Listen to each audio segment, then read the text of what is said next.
حاضرین محترم، بزرگان دین، نوجوانان اسلام، آج ہم جس دور سے زندگی گزار رہے ہیں یہ معاش، معیشت، پیسہ، دولت کی ریل پیل کا دور ہے۔ مال انسان کے لیے ایک بہت بڑی آزمائش ہے۔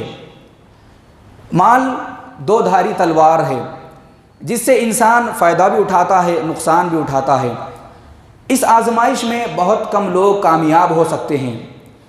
اس کے حصول میں انسان جی جان لگاتا ہے اور پوری دنیا اور اس کا پورا نظام اسی کے حصول کے چکر میں چل رہا ہے۔ محترم حاضرین، آج سے 1450 سال پہلے نبی کریم صلی اللہ علیہ وسلم نے یہ پیشن گوئی فرمائی تھی۔ میں یہ نہیں کہوں گا کہ یہ پیشن گوئی آج کے ان حالات کے اعتبار سے ہی ہے، لیکن یہ پیشن گوئی ایسا لگتا ہے کہ ہمارے ہی دور کے بارے میں کہی گئی ہے۔ اللہ کے رسول صلی اللہ علیہ وسلم نے ارشاد فرمایا، صحیح بخاری کی حدیث ہے، یأتی علی الناس زمان،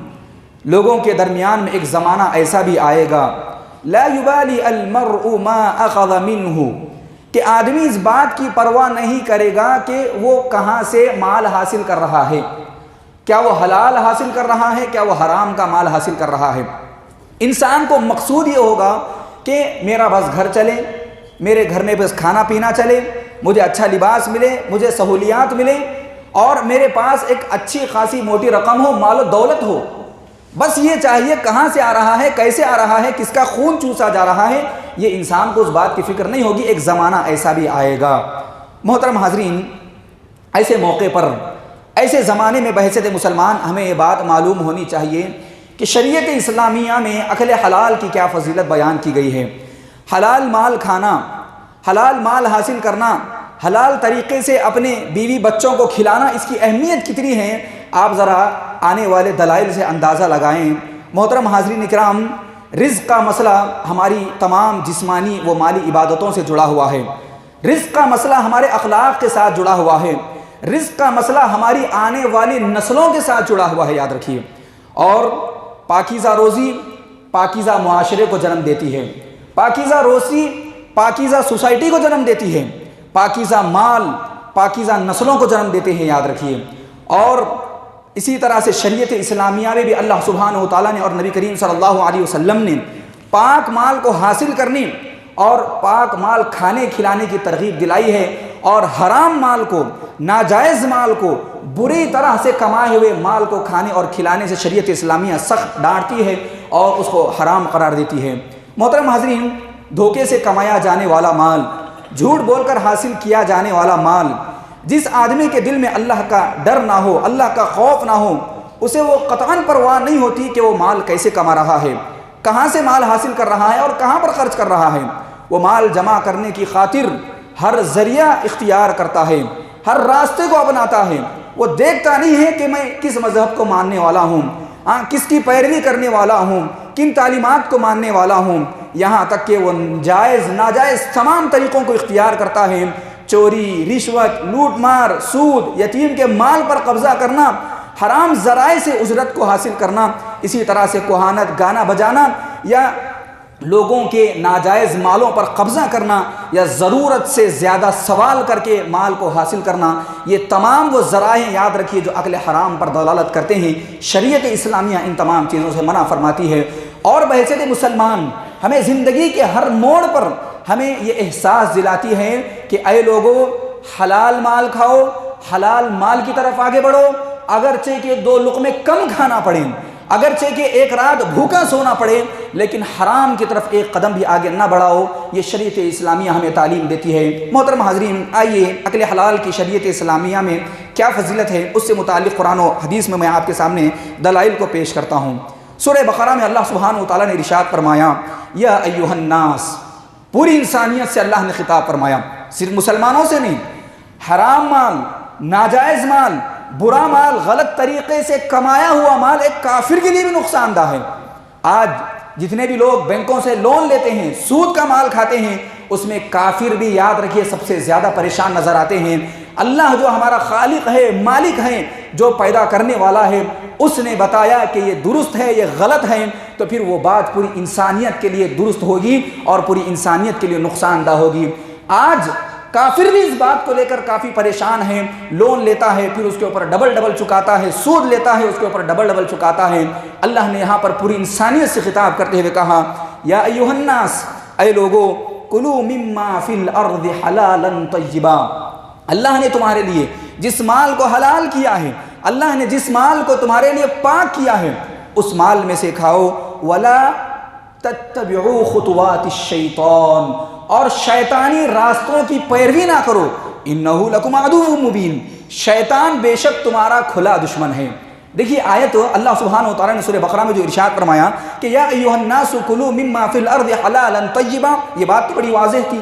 اللہ نے آگے جو کہا کہ وَلَا تَتَّبِعُوا خُطُوَاتِ الشَّيْطَانِ إِنَّهُ لَكُمْ عَدُوٌّ مُبِينٌ، مال کھانے میں شیطان کے راستے کی پیروی نہ کرو۔ اس آیت کی تفسیر میں محدثین بیان فرماتے ہیں کہ شیطان جس چیز میں انسان کو لے کر سب سے زیادہ حریص ہے، یاد رکھیے، سب سے زیادہ وہ حرکت کرتا ہے، کوشش کرتا ہے، خصوصاً مسلمانوں کو جس چیز پر وہ سب سے زیادہ انگلی کرتا ہے اور اچھالتا ہے، وہ حرام لقموں کو کھلانے پر ابھارتا ہے، یاد رکھیے۔ مفسرین اس آیت کی تفسیر میں یہی بات بیان فرماتے ہیں کہ اللہ نے جو کہا کہ وَلَا تَتَّبِعُوا خُطُوَاتِ الشَّيْطَانِ، حلال مال کھاؤ اور شیطان کی پیروی نہ کرو۔ شیطان کیا کرتا ہے؟ ایک آدمی کو حرام کا لقمہ کھلانے میں، حرام کی دولت کمانے میں، غلط راستے سے مال کو کمانے کے لیے شیطان بڑا ابھارتا ہے۔ اس کی وجہ کیا ہے؟ شیطان کیونکہ اس کے اندر یہ بات ہوتی، بعض اہل علم یہ بھی لکھتے ہیں کہ خصلۃ من ابن آدم اریدها، شیطان کہتا ہے کہ ایک خصلت ابن آدم کے اندر ایسی ہے، میں بڑا چاہتا ہوں، اس کے پیچھے بڑی محنت کرتا ہوں، بڑی کوشش کرتا ہوں، پھر جب میں اس کوشش میں کامیاب ہوتا ہوں میں چھوڑ دیتا ہوں، اس بندے کے پیچھے نہیں جاتا۔ آگے مفسرین لکھتے ہیں کہ اجعل کسبہ من غیر حل وحرم، یعنی شیطان کوشش کرتا ہے کہ انسان کو حلال اور حرام کے درمیان میں الجھا دیا جائے اور حرام لقمے کھلانے پر مجبور کر دیا جائے، یہاں تک کہ بندہ جب حرام لقمے کھانا شروع کرتا ہے، حرام کھانا شروع کرتا ہے، حرام کی زندگی گزارنا شروع کرتا ہے، ان تزوج حراما، نکاح کرتا ہے تو اس کا نکاح حرام ہوتا ہے، وان افطر علی حرم، اور افطار کرتا ہے، کھانا کھاتا ہے، لقمے اٹھاتا ہے، تبھی وہ حرام کا مال ہوتا ہے، وان حج حراما، اور وہ اپنے اس دولت سے، اپنے اس کمائی ہوئی دھن سے حج کرتا ہے، عمرے کرتا ہے، صدقہ خیرات کرتا ہے، تو وہ بھی اس کے لیے حرام ہو جاتا ہے۔ محترم حاضرین کرام، دوسری جگہ پر سورہ مائدہ میں اللہ سبحانہ وتعالیٰ نے ارشاد فرمایا یا ایھا الذین آمنوا، اے وہ لوگوں جو ایمان لے کر آئے ہو، لا تحرموا طیبات ما احل اللہ لکم، جن چیزوں کو اللہ نے تمہارے لیے حلال کیا ہے ان کو حرام نہ کرو، ما احل اللہ لکم ولا تعتدوا، اور حد سے آگے نہ بڑھو، بارڈر کو کراس نہ کرو، ان اللہ لا يحب المعتدین، اللہ سبحانہ وتعالی حد سے آگے بڑھنے والوں کو پسند نہیں فرماتا۔ اس کے بعد اللہ نے کہا وَكُلُوا مِمَّا رَزَقَكُمُ اللَّهُ حَلَالًا طَيِّبًا، اس مال میں سے کھاؤ جس کو اللہ نے تمہارے لیے حلال کیا ہے، جائز کیا ہے۔ پھر اس کے بعد وَاتَّقُوا اللَّهَ، اللہ سے ڈرو، الذی انتم بہ مؤمنون، جس کی ذات پر تم ایمان لے کر آتے ہو۔ سورۃ النحل میں اللہ سبحانہ وتعالیٰ نے کہا فَكُلُوا مِمَّا رَزَقَكُمُ اللَّهُ حَلَالًا طَيِّبًا، جس چیز کو اللہ نے تمہارے لیے حلال کیا ہے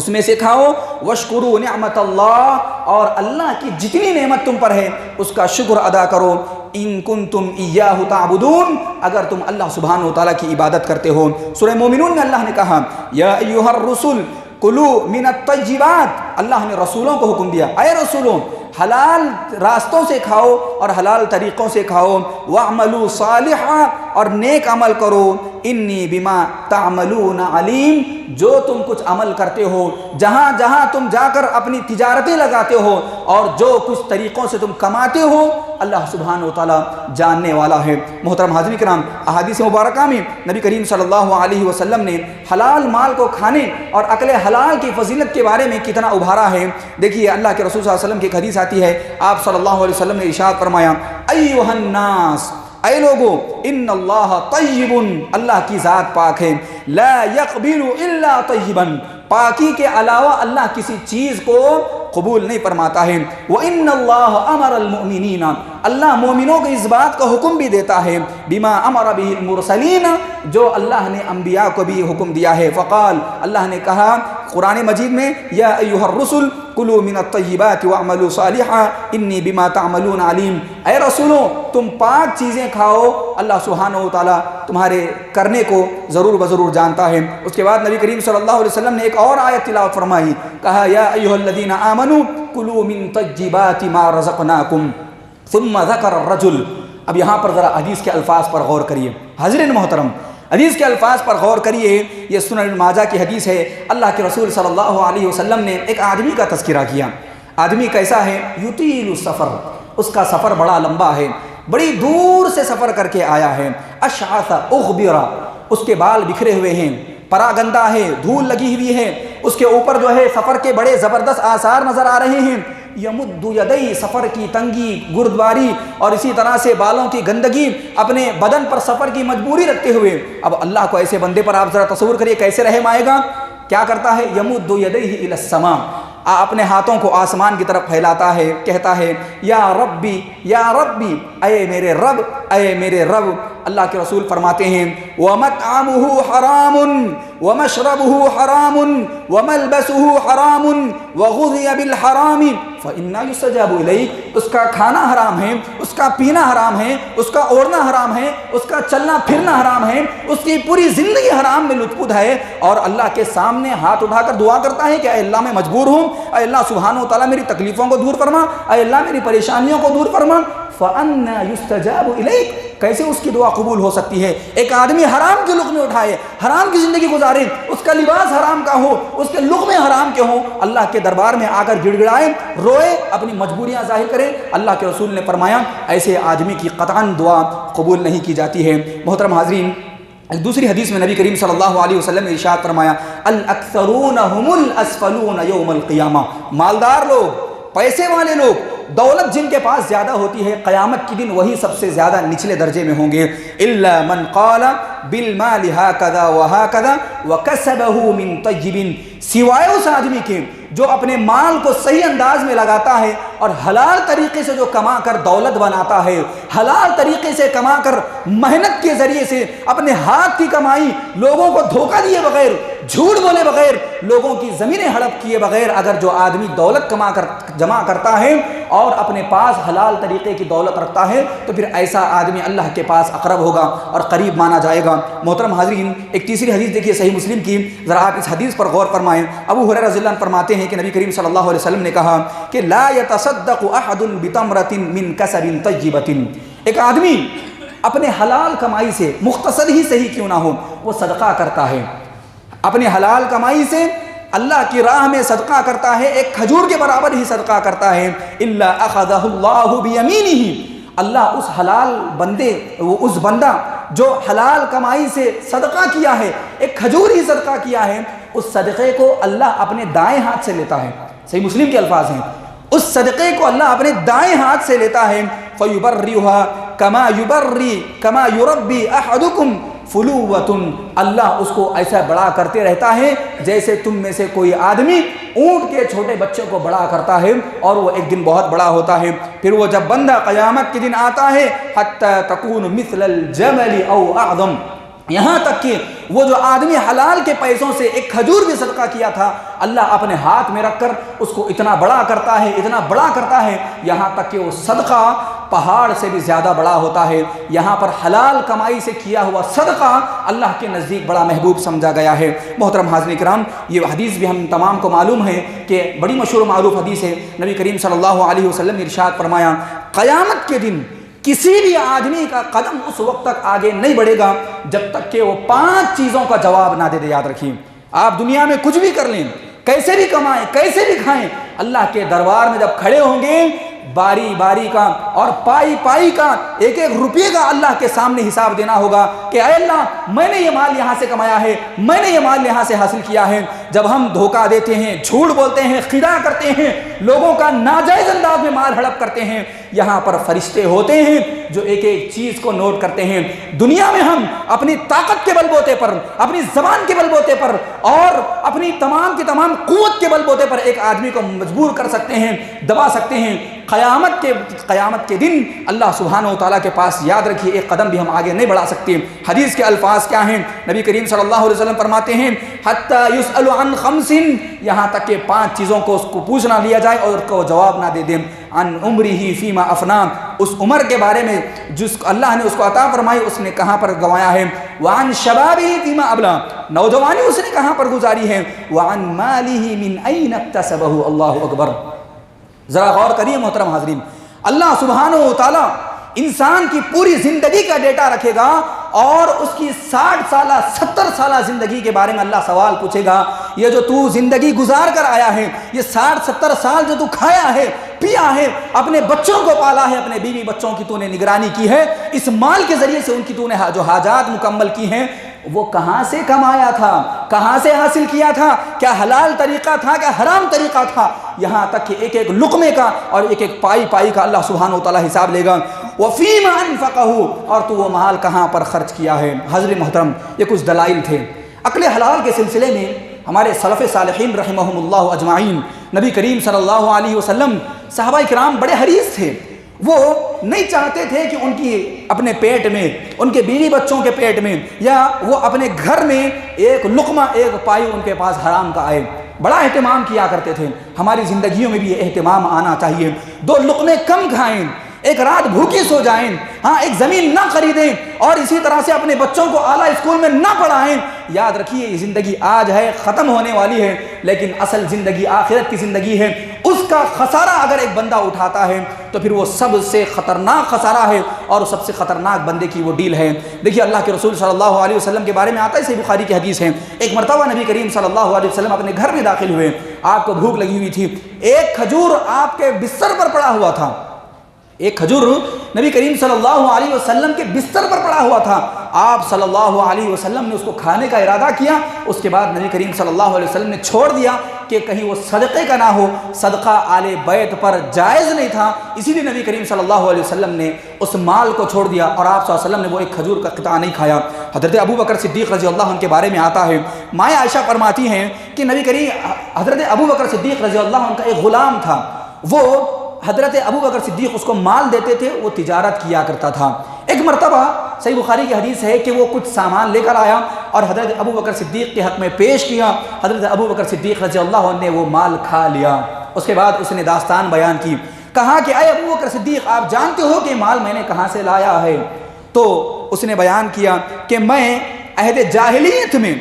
کہانت کیا کرتا تھا، لوگوں کو تدبیریں بیان کیا کرتا تھا، کہانت کیا کرتا تھا، تو ایک آدمی کے ساتھ میں کہانت کیا، میں کہانت کو اچھے انداز میں جانتا نہیں تھا، اس کے ساتھ دھوکہ کیا تھا، اس وقت میں اس نے مجھے اجرت نہیں دی تھی، آج اس نے مجھے اجرت دی، یہ مال دیا کہ جس کے ذریعے سے میں وہ لایا اور آپ کو کھلا رہا ہوں۔ ابو بکر صدیق کو معلوم ہوا کہ یہ دھوکے کا مال ہے، دھوکے سے حاصل کیا ہوا مال ہے اور کہانت کی بنیاد پر غلط طریقے سے کمایا ہوا مال ہے، میرے غلام نے لا کر مجھے کھلایا ہے۔ ابو بکر صدیق وہ کھا لیے تھے۔ حدیث کے الفاظ ہیں، مائیں عائشہ بیان فرماتی ہیں فقاء كل شيء في بطنه فادخل ابو بکر يده، ابو بکر نے اپنی انگلیاں اپنے حلق میں ڈالی اور اندر ڈالنے لگے، یہاں تک کہ وہ مکمل پورے کا پورا قے کر دیے اور پورے کا پورا آپ نے نکال دیا۔ کہا کہ حرام لقمہ انسان کو کبھی پچھتا نہیں ہے اور کبھی اس سے اس کی زندگی کامیاب نہیں ہو سکتی ہے۔ حضرت محترم، حضرت عمر بن عبدالعزیز، ہم یہ سمجھتے ہیں اور یہ چاہتے ہیں کہ ہماری اولاد نیک ہو، ہمارے بچے نیک ہوں، ہماری نسلیں نیک ہوں، ان کے ذریعے سے اسلام اور مسلمانوں کی خدمت ہو، تو اس کے لیے سب سے بنیادی چیز ریڑھ کی ہڈی جو مانی جاتی ہے وہ یاد رکھیے، ہماری طرف سے کمایا ہوا حلال مال بچوں کے پیٹ میں جب جائے گا، حلال لقمہ جب بچوں کے پیٹ میں جائے گا، یہ بچے اطاعت گزار بنیں گے، یہ بچے فرما بردار بنیں گے، ماں باپ کی آنکھوں کی ٹھنڈک بنیں گے۔ حرام کا کھلایا ہوا مال اور حرام کے لقمے بچوں کو نافرمان بناتے ہیں، بچوں کو باغی بناتے ہیں اور بچوں کو حد سے زیادہ گزرنے ماں باپ کا نافرمان بناتے ہیں۔ اس بارے میں بھی ہمیں غور کرنا چاہیے۔ حضرت عمر بن عبدالعزیز کتنی ایک جانباز شخصیت تھی اور کتنا ان کا مقام تھا کہ ان کو ایک خلافت کی بڑی ذمہ داری ملی۔ محترم حاضرین کرام، ان کی ماں کے بارے میں آتا ہے، عمر بن عبدالعزیز کی ماں جو تھی، ایک مرتبہ حضرت عمر بن خطاب رضی اللہ عنہ اپنے علاقے میں گشت کر رہے تھے، خلیفۃ المسلمین تھے، لوگوں کی گشت کر رہے تھے، جائزہ لے رہے تھے، رات کا وقت تھا عمر بن خطاب اور ان کے غلام تھے، ایک جگہ پر تھوڑا رکے تو ایک گھر سے آواز آئی، ماں نے بیٹی کو آواز لگائی، بڑا مشہور معروف واقعہ ہے، آواز لگائی، کہا کہ اے امی جان، ماں نے بیٹی سے آواز لگائی کہ اے بیٹی دودھ میں پانی ملا دے، دودھ میں پانی ملا دے، کہ کہیں ایسا نہ ہو کہ دودھ میں پانی ملا دے تاکہ دودھ کچھ زیادہ ہو جائے۔ بیٹی نے کہا کہ امی جان نہیں، خلیفۃ المسلمین نے منع فرمایا ہے، دودھ میں پانی ملانا دھوکہ ہے، خداع ہے۔ تاجروں کو بھی غور کرنا چاہیے، دودھ میں پانی ملانا یہ دھوکہ ہے، خداع ہے۔ تو ماں نے کہا کہ اب اتنی رات میں کون خلیفۃ المسلمین آ کر دیکھے گا؟ تو بیٹی نے جواب دیا کہ کیا خلیفۃ المسلمین کا رب اللہ سبحانہ و تعالیٰ نہیں دیکھ رہا ہے؟ حضرت عمر بن خطاب رضی اللہ عنہ کو یہ ادا اتنی پسند آئی، اس بچی کا تقوی اتنا پسند آیا کہ انہوں نے صبح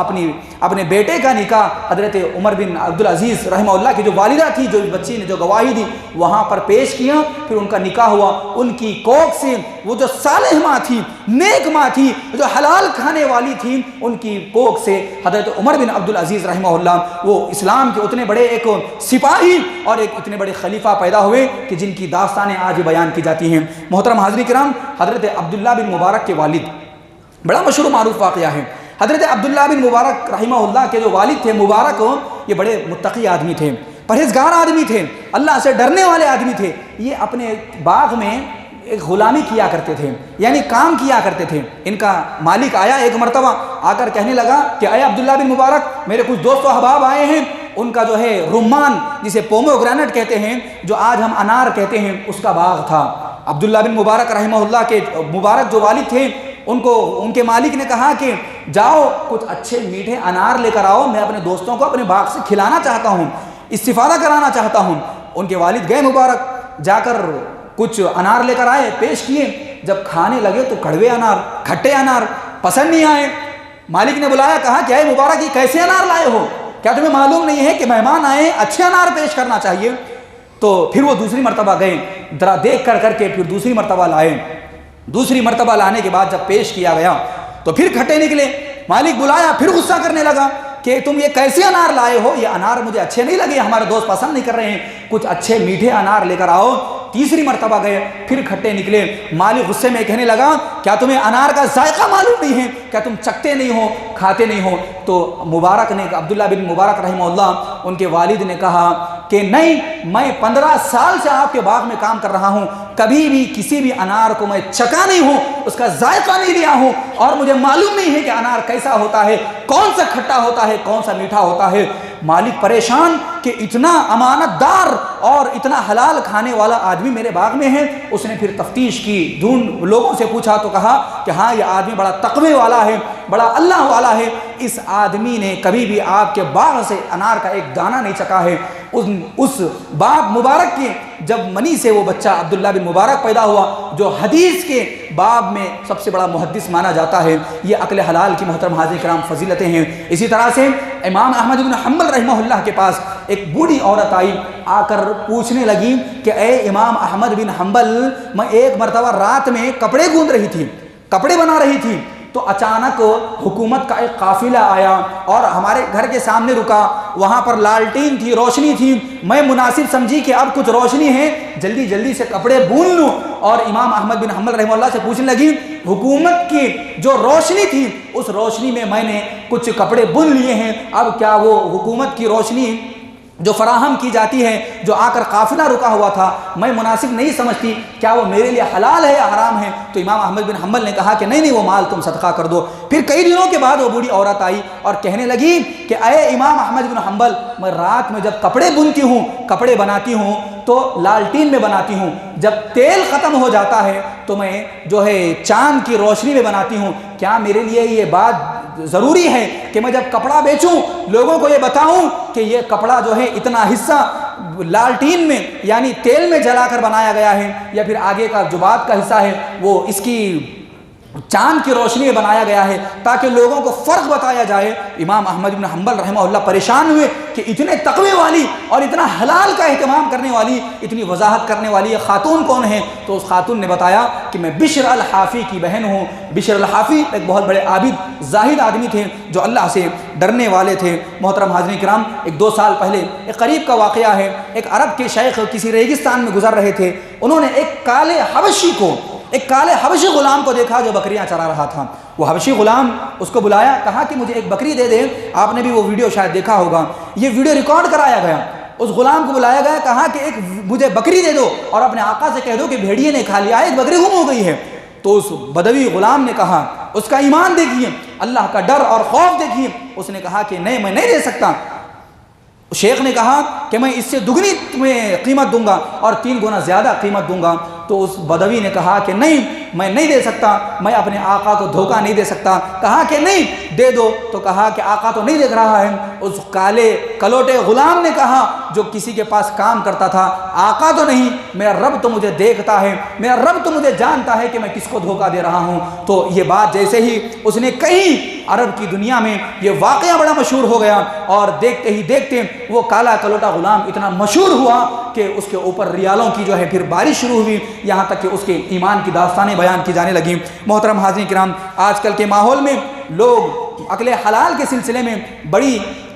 بڑا اہتمام نہیں کرتے ہیں، اور مال کو حرام طریقے سے کمانے میں بڑے آگے رہتے ہیں۔ ہمیں اس کا بہت اہتمام کرنا چاہیے، خصوصاً نوجوانوں کے لیے۔ آج کا یہ دور، آج کا یہ زمانہ بڑا چیلنجنگ کا زمانہ ہے، بڑا چیلنجنگ کا زمانہ ہے۔ ابلیس چاہتا یہ ہے کہ نوجوان اگر عبادت کر رہا ہے، ایک سلف تابعی یہ کہتے ہیں کہ اگر کوئی نوجوان عبادت کرتا ہے اور رات کو نمازوں کا اہتمام کرتا ہے، دن میں 5 وقتہ نمازوں کا اہتمام کرتا ہے، تو ابلیس کہتا ہے کہ دیکھو اس نوجوان کا کھانا کیا ہے، یہ کہاں سے کھاتا ہے، کس کمپنی میں کام کرتا ہے، کہاں پر انویسٹ کرتا ہے، اس کا کھانا کیا ہے۔ اگر اس کا حلال ہے کھانا، اس نوجوان کا کھانا اگر حلال ہوگا تو ابلیس کہتا ہے کہ نہیں، اب ہم اس کو کوئی چھیڑ چھاڑ نہیں کر سکتے۔ اگر جو آدمی حرام کھاتا ہو اور پھر مسجد میں آ کر عبادتیں کرتا ہو تو ابلیس کہتا ہے کہ نہیں، اس کی عبادتیں چلنے والی نہیں ہیں، اس کی عبادتوں میں کوئی لذت نہیں ہوتی ہے، اس کی عبادتوں میں کوئی مزہ نہیں ہوتا ہے۔ جو آدمی حرام کا کھائے اور حرام کا جو ہے کمائے اور حرام طریقے سے اپنے مال کو حاصل کرے، وہ آ کر اللہ کے سامنے گڑ گڑائے گا، روئے گا، عبادتیں کرے گا، دعائیں کرے گا، اس کی عبادتیں اللہ سبحانہ و تعالیٰ کے پاس کسی بھی اعتبار سے قابل قبول نہیں ہوتی ہیں۔ محترم حاضرین کرام، حلال مال کھانے کے کچھ فوائد ہیں، میں بتا کے اپنی بات کو ختم فرماتا ہوں۔ حلال کھانے سے انسان جب نیکی کرتا ہے تو زیادہ سے زیادہ نیکی کرنے کی اس کو توفیق ملتی ہے۔ اسی طرح سے بندہ حلال کھاتا ہے، عافیت میں رہتا ہے، بیماریوں سے بچا ہوا رہتا ہے، مصیبتوں سے، بلاؤں سے بچا ہوا رہتا ہے۔ یہ حلال مال کا بندے کے حق میں فائدہ ہے۔ تیسرا فائدہ، بندہ جب حلال مال کھاتا ہے تو اس کو عبادت کرنے میں مزہ آتا ہے، لذت محسوس ہوتی ہے، اور وہ زیادہ سے زیادہ اللہ کے سامنے عبادت کرتا ہے۔ ایک چوتھا فائدہ محترم حاضرین، دل بندے کا نرم رہتا ہے۔ امام احمد بن حنبل رحمہ اللہ کے پاس ایک آدمی آتا ہے، پوچھتا ہے کہ میرا دل نرم نہیں ہے، تو امام احمد بن حنبل رحمہ اللہ فرماتے ہیں کہ جاؤ حلال مال کھاؤ اور حلال کی طرف آگے بڑھو۔ تو وہ آدمی دوسرے علماء کے پاس جاتا ہے تو وہ کہتے ہیں کہ کثرت سے ذکر و اذکار کرو۔ تو وہ بیان فرماتے ہیں کہ میں نے امام احمد بن حنبل کے پاس گیا، جا کر پوچھا تو وہ کہنے لگے کہ دل نرم کرنے کے لیے حلال مال کھانا چاہیے۔ تو علماء نے کہا کہ ہاں یہ سب سے بنیادی چیز ہے کہ اگر آدمی دل نرم کرنا چاہتا ہے، اللہ کے سامنے گڑ گڑانا چاہتا ہے، رونا چاہتا ہے، تو اس کو حلال مال کی طرف آگے بڑھنا چاہیے۔ محترم حاضرین، سب سے بڑا فائدہ عموماً لوگ اس بات کی طرف جو ہے زیادہ فوکس نہیں کرتے ہیں، توجہ نہیں دیتے ہیں، وہ یہ ہے کہ حلال مال سے ہماری دعائیں قبول ہوتی ہیں۔ جو آدمی حرام کا کھائے اور اسی طرح سے حرام کا کمائے، غلط طریقے سے جھوٹ بول کر، دھوکہ دے کر لوگوں کو جو ہے اپنی طاقت دکھا کر جو مال قبضہ کر کے کھاتا ہے، بندہ کتنی بھی دعائیں کر لے، اللہ کے سامنے گڑ گڑا لے، اس کی دعائیں قبول نہیں ہوتی ہیں۔ محترم حاضرین کرام، اسی طرح سے یہ کچھ باتیں تھیں حلال مال سے متعلق، اس کے کھانے کی فضیلت شریعت اسلامیہ میں جو میں نے آپ کے سامنے بیان فرمائی ہیں۔ آج کا جو یہ خطبہ تھا یہ تمہیدی خطبہ تھا۔ انشاءاللہ جب اگلا میرا خطبہ ہوگا اس میں ایک حرام طریقے سے جو مال کھایا جاتا ہے اس سے متعلق مزید کچھ باتیں ہیں، میں آپ کے سامنے بیان فرماؤں گا۔ ایک معاشرے کی بڑی غلیظ بیماری، گندی بیماری جو ہمارے مسلم معاشرے میں بڑی تیزی سے جنم لے رہی ہے، وہ مانگ کر کھانا، سوال کرنا، کسی کے سامنے ہاتھ پھیلانا، یہ بھیک مانگنے کی عادت جو لوگوں میں بڑی تیزی سے نظر آتی ہے، اس سے متعلق تفصیلی خطبہ آنے والا انشاءاللہ آپ کے سامنے دیا جائے گا۔ اللہ سبحانہ و تعالیٰ سے دعا ہے، اللہ سبحانہ و تعالیٰ مجھے آپ تمام کو حلال مال کھانے کی توفیق عطا فرمائیں۔ اللہ سبحانہ و تعالیٰ حلال راستے ہمارے لیے آسان فرمائیں، حلال طریقے سے ہمیں اللہ کھانے کی توفیق عطا فرمائیں، اور ہمارے کھانوں کو، ہمارے اوڑھنوں کو، ہمارے بچھونوں کو، اور اسی طرح سے ہمارے لباس کو، ہر چیز کو اللہ سبحانہ و تعالیٰ حلال رکھیں۔ صحیح راستہ ہم تمام کے لیے ہموار فرمائیں۔ اللہ سبحانہ و تعالیٰ جب تک ہمیں باقی رکھے، ایمان پر باقی رکھے، سلامتی کے ساتھ باقی رکھیں، عافیت کے ساتھ اللہ سبحانہ و تعالیٰ ہم تمام کو زندہ رکھیں، ہماری موت آئے تو خاتمہ بالخیر ہو۔ اور اللہ سبحانہ و تعالیٰ سے دعا ہے کہ جو بھی لوگ ہم میں سے بیمار ہیں، پریشان حال ہیں، اللہ سبحانہ و تعالیٰ ان تمام کی بیماریوں کو دور فرمائیں اور ہم تمام کی پریشانیوں کو اور امت مسلمہ کی پریشانیوں کو اللہ سبحانہ و تعالیٰ دور فرمائیں۔ جو بھی لوگ قرض میں ڈوبے ہوئے ہیں، اللہ سبحانہ و تعالیٰ ان کے قرضوں کو دور فرمائیں اور ان کے لیے بہترین راستہ اللہ سبحانہ و تعالیٰ ہموار فرمائیں۔ اور جو بھی ہم میں سے انتقال کر چکے ہیں ان تمام مرحومین کے اللہ مغفرت فرمائیں، ان کے گناہوں کو معاف فرمائیں اور ان کو جنت الفردوس میں اعلیٰ مقام و مرتبہ نصیب فرمائیں۔ وآخر دعوانا ان الحمد للہ رب العالمین۔